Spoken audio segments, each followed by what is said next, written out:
यदि आप हो एक नॉन मैथ स्टूडेंट या फिर आपने अपने दिमाग में ऐसा बिलीव बना रखा है कि मैथ में स्कोर करना बहुत ज्यादा मुश्किल है, तो आज इस वीडियो में मैं आपको वो बिलीव हमेशा के लिए तोड़ने वाला हूं। जो स्ट्रेटजी मैं यहां पे आज शेयर करने वाला हूं उसके थ्रू आराम से आप 60 to 65 का स्कोर कर सकते हो। वीडियो के फर्स्ट पार्ट में हम डिस्कस करेंगे आईसीआई के उन इंपॉर्टेंट चैप्टर को जो कि आपको बिल्कुल भी छोड़ के नहीं जाने। साथ ही साथ मैं डिस्कस करूंगा उन चैप्टर में कौन से मोस्ट इंपॉर्टेंट टॉपिक है जो कि आपके एग्जाम के लिए बहुत ज्यादा रिलेवेंट रहने वाले हैं। वीडियो के सेकंड पार्ट में हम समझेंगे कि आप कैसे सेल्फ स्टडी करने वाले हो, बिकॉज मैथ में सेल्फ स्टडी अपने आप में एक बहुत ज्यादा इंपॉर्टेंट रोल प्ले करती है कि आप कौन से मटेरियल को यूज करोगे और कहां पे अपने आप को रिस्ट्रिक्ट करोगे। वीडियो के थर्ड पार्ट में होगा निगेटिव मार्किंग का एक ऐसा गेम, एक ऐसा चक्रव्यूह जो आईसीआई आपके लिए रचती है और आप जाके वहीं पे फंस जाते हो। वीडियो के लास्ट पार्ट में हम समझेंगे उन क्वेश्चन के बारे में जो कि बच्चे हमेशा मेरे से पूछते रहते हैं, भैया कोई जुगाड़ है क्या तुक्के मारने का? यदि हम थोड़े से तुक्के मार देना तो अच्छा हो जाता एग्जाम में। बहुत तेज हो रहा है, बहुत तेज हो रहा।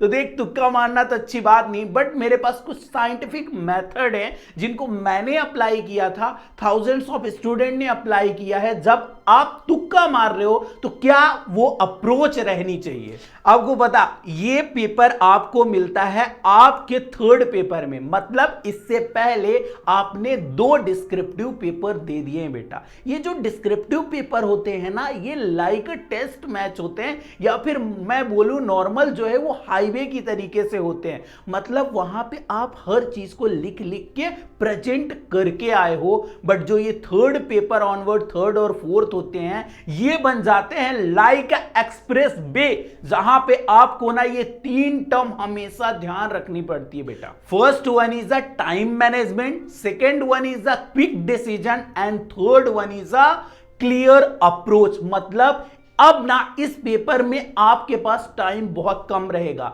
ये 3 घंटे का पेपर नहीं होगा, ये केवल 2 घंटे का पेपर होगा।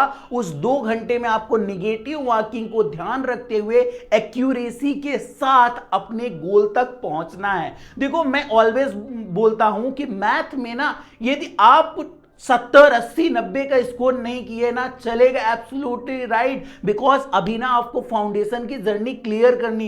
यदि आप यहां से 55, 60, 65 जैसा स्कोर कर रहे हो ना, तो आराम से आप जो है वो सीए बनने वाले हो, सीए फाउंडेशन क्लियर करने वाले हो। यार यहां पे यदि आपके मैथ में एग्जाम्शन आ गए ना, तो कोई मार्कशीट पे ऐसा लिखा नहीं आएगा, सीए की डिग्री में ना ऐसा नहीं लिखा रहेगा तूने मैथ में 80 स्कोर किया था इसलिए सीए बन रहा है। सो ऑलवेज आपकी प्रायोरिटी होनी चाहिए कि आपको अपने स्ट्रेंथ पे खेलना है और वीकनेस को इतना ले जाना है ताकि आपका एग्रीगेट बन जाए। वीडियो में आगे बढ़े उससे पहले थैंक यू सो मच यार, आप लोगों ने इतना रिस्पांस दिया एबीसी एनालिसिस की। ये मेरी चौथी वीडियो है, 3 सब्जेक्ट की ऑलरेडी मैंने वीडियो जो है डाल दी है। यदि आपको अभी तक वीडियो नहीं देखी या फिर नहीं मिली ना, मैं आई बटन में लिंक कर दूंगा, या फिर इस वीडियो के खत्म होने के बाद वो वीडियो मिल जाएंगी। आपको उससे एक क्लियर कट अप्रोच मिलेगी कि कैसे सब्जेक्ट वाइज आपको ना प्रिपेयर करना है। Again thank you so much. इस वीडियो का हम लाइक टारगेट रखेंगे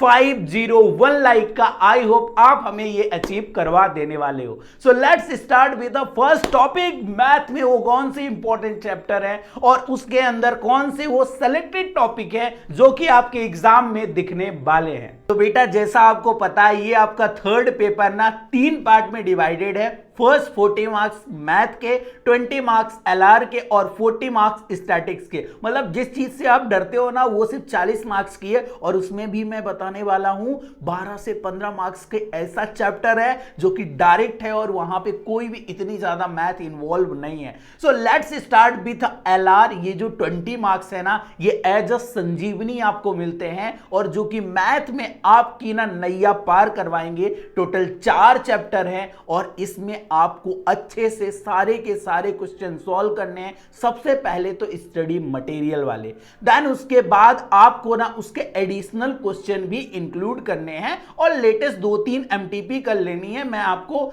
ऑल एमटीपी की लिंक जो है वो अपने टेलीग्राम चैनल पे शेयर कर दूंगा, उसके डिस्क्रिप्शन पे लिंक है, सो वहां से आप उसको देख सकते हो। ठीक है, टोटल इसमें 4 चैप्टर हैं, direction test, sitting arrangement, blood relation और नंबर सीरीज। ये चारों चैप्टर आपको बहुत अच्छे से करना है। देन हम आ जाते हैं नेक्स्ट पार्ट में, वो है स्टैटिक्स। अब इसमें बहुत सारे चैप्टर आते हैं, बट मैं कुछ चैप्टर आपको सिलेक्टेड बता रहा हूं जिनको ध्यान रखने, और उसके अंदर हम इंपॉर्टेंट टॉपिक भी डिस्कस करते चलेंगे, सो उनको नोट करके आप रखना।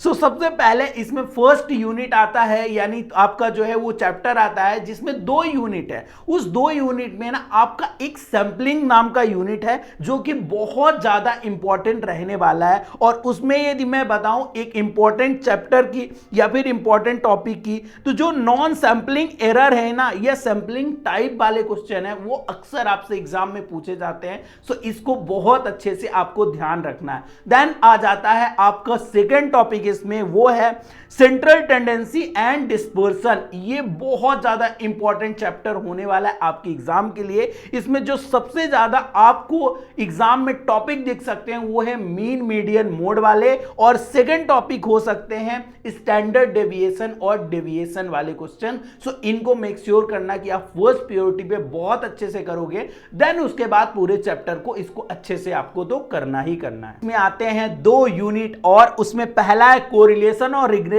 भैया ये तो थोड़ा टफ है ना, मैं बताऊंगा तुझे क्या करना है। और दूसरा इंडेक्स नंबर। देख इंडेक्स नंबर वाला सिंपल सा कैलकुलेशन है, कुछ टेबल है, एक बेसिक तूने अंडरस्टैंडिंग ली ना तो इससे क्वेश्चन तेरे से बन जाने वाले हैं। बट मेरे को पता है कोरिलेशन रिग्रेशन वाला चैप्टर ना हर एक बच्चे की बस की बात नहीं, तो जिनको भी ये डिफिकल्ट लगता है ना वो रिग्रेशन इक्वेशन वाले क्वेश्चन जरूर करके जाना। उसमें बेसिकली फॉर्मूले चलते, एक बार तुमने फॉर्मूलों को समझ लिया ना तो वैल्यू पुट करोगे उससे आंसर आ जाएगा। सो यदि आपके एग्जाम में डायरेक्ट क्वेश्चन आया ना तो वहां से आप कम से कम 2-4 मार्क्स जो है अचीव कर पाओगे। और अब बात कर लेते हैं मैथ की। तो मैथ में पहला चैप्टर है मैथमेटिक्स ऑफ फाइनेंस, बहुत ज्यादा इंपॉर्टेंट चैप्टर जिससे 12 से 15 मार्क्स के क्वेश्चन पूछे जाएंगे।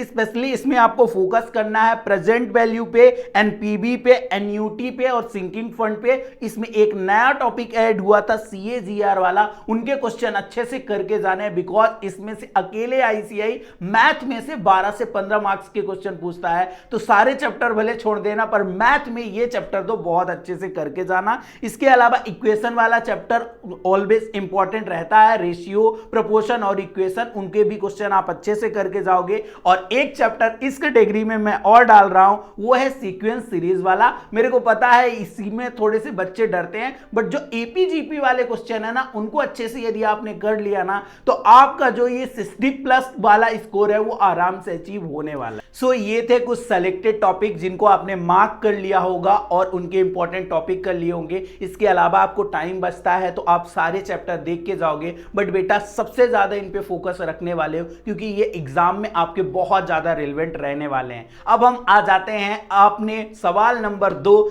जो कि है भैया इसकी सेल्फ स्टडी कैसे करना है, जो कि बहुत ज्यादा इंपॉर्टेंट लगती है मेरे को। तो सबसे पहले आप देखना, ये ना डिवाइडेड है सब्जेक्ट 3 पार्ट में, आपको पता ही है। तो सबसे पहले एलआर को बहुत अच्छे से करके जाना। मैं ऑलवेज इसको संजीवनी बोलता हूं और वो काम भी वैसे ही करता है। यदि आपको कहीं पे भी इस सब्जेक्ट में ऐसा लगता है ना कि आपसे कोई चीज जो है वो कंसेप्चुअल बन नहीं रही है, सपोज करो मैथ का कोई टॉपिक नहीं बन रहा है, तो रिवीजन वीडियो बहुत ज्यादा अवेलेबल है यूट्यूब पे, उनको सर्च करना और एक बार सारी चीजों को देख लेना। अच्छा, बार बार आपको रिवीजन वीडियो देखने की जरूरत नहीं, एक बार आपने देख लिया, एक नोट्स बना लेना और उसके थ्रू क्वेश्चन सॉल्व करना। बिकॉज यार रटने जाओगे ना तो मैथ रट के नहीं होगी, बट कॉन्सेप्ट से समझ के जाओगे ना तो आराम से आप जो है एक एक टॉपिक के वीडियो देख के और उनके क्वेश्चन सॉल्व करते जाओगे तो एक कॉन्फिडेंस आता जाएगा। बट सबसे ज्यादा इसमें इंपॉर्टेंट है ना आपकी कॉन्सेप्ट क्लियरिटी के बाद वो है क्वेश्चन प्रैक्टिस। जितना ज्यादा आप क्वेश्चन करोगे ना उतना ज्यादा आपको कॉन्फिडेंस आएगा।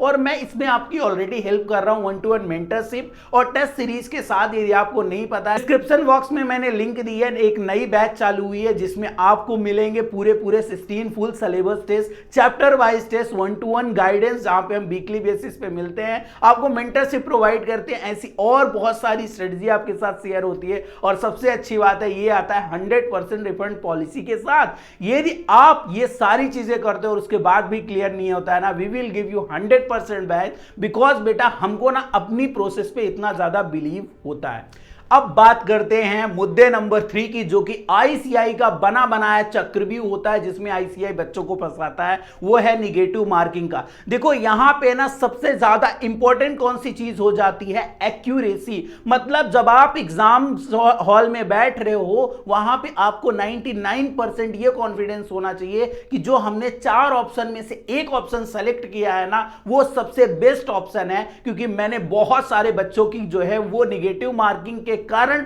रिजल्ट बिगड़ते देखा है। लाइक एक बच्चा प्रीवियस मेंटरशिप सेशन में ही था, उसने बताया भैया मेरे से ना आराम से 52 क्वेश्चन आ रहे थे, मेरे को श्योर शॉट था। बट हमने क्या किया ना कि अपने को एक डाउट होने लगा, यार 52 क्वेश्चन सॉल्व करेंगे, फेल हो गए तो क्या। तो उसने क्या किया ना, नेक्स्ट 30-40 क्वेश्चन के लिए तुक्के मार दिए। अब बेटा उन तुक्कों के कारण हुआ क्या, उसके ना निगेटिव मार्किंग हो गई और उसके मैथ में तकरीबन 43 या 44 आए थे, और जिसके कारण उसका एग्रीगेट नहीं बन पाया। तो इस चीज को आप बहुत अच्छे से समझो, या तो आप 60-70 प्लस में श्योर शॉट हो तो आप तुक्के मार दो। लाइक आपके 60 मार्क्स के अच्छे से क्वेश्चन बन गए और आपने 40 क्वेश्चन तुक्के मार दिए, तो भी आपके कितने कटने वाले हैं मार्क्स। हर एक क्वेश्चन आपको पता है 4 क्वेश्चन गलत होते हैं, उसका 1 मार्क्स कटता है, तो टोटल 10 मार्क्स आपके कट जाने वाले। 60 - 10 50 मार्क्स आ गए। बट दूसरा, यदि आपके क्वेश्चन ही सही होने वाले हैं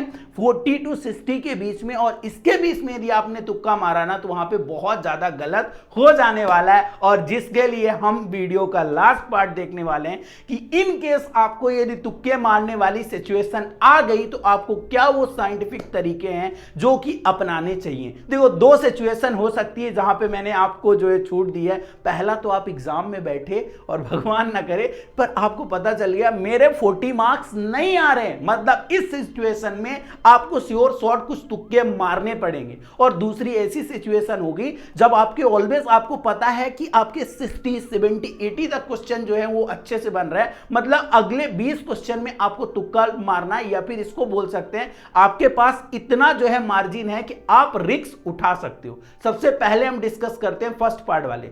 देखो जब भी यदि आपको ऐसा लग जाएगा कि अब एग्जाम में कुछ नहीं, अब तो प्रभु ही हमारा सहारा है, तो नॉर्मली क्या करते हैं ना बच्चे, लाइक क्वेश्चन यदि चालू हुआ तो फर्स्ट क्वेश्चन का ए टिक कर दिया, देन बी टिक कर दिया, देन थर्ड क्वेश्चन का सी कर दिया, फोर्थ क्वेश्चन में आए फिर से बी कर दिया। आपको ये अप्रोच बिल्कुल भी फॉलो नहीं करनी।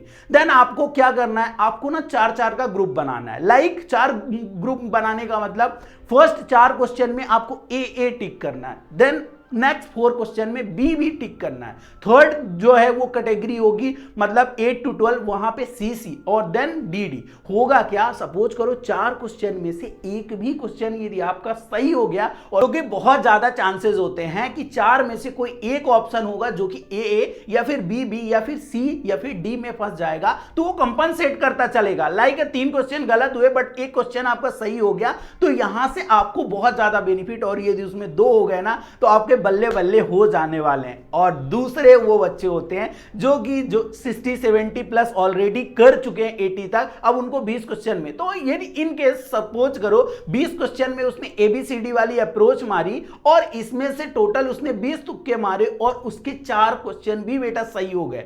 4 क्वेश्चन 20 में से मैं बोल रहा हूं, तो भी उसकी जो तुक्के मारे थे वो पूरी तरीके से खत्म हो गया ना, मतलब वो वहीं पे गया। बट इससे ज्यादा क्वेश्चन सही हो गए ना तो उसने गेन कर लिए मार्क्स। तो ये होता है एक साइंटिफिक तरीका जो कि तभी आपको यूज करना है जब आप एकदम यदि हाई फाई हो या तो फिर आप लो हो, बीच वाले हो ना, तो आराम से मैंने आपके लिए पहले ही बता दिया था कि यदि आपको 55 की सियोरिटी है ना तो उतने करके आ जाओ, आपको निगेटिव मार्किंग के चक्रव्यूह में नहीं पड़ना है। आई होप वीडियो आपको वैल्यूएबल लगा हो, एक एक चीज एक एक इंफॉर्मेशन आपने देख ली हो। मेक श्योर करना अब आप ना इंटरनेट पे ज्यादा टाइम ना बिताओ, ज्यादा से ज्यादा सेल्फ स्टडी पे ध्यान दो, अपने कॉन्सेप्ट पे ध्यान दो, और इसके अलावा आपके मन में जो भी डाउट चल रहा है, आपको किस टॉपिक पे वीडियो चाहिए, let me know in the comment box. और यदि अब तक आपने ना चैनल को सब्सक्राइब नहीं किया तो एक बड़े भाई की रिक्वेस्ट है, बहुत सारे बच्चे ना चैनल पे वीडियो तो देखते हैं पर सब्सक्राइब वाला बटन हिट करना भूल जाते हैं। सो hit a subscribe button and like video. मैं मिलूंगा आपसे नेक्स्ट वीडियो में नेक्स्ट टॉपिक के साथ। तब तक आप अच्छे से पढ़ते रहो, खुश रहो, मस्त रहो और व्यस्त रहो। बाय।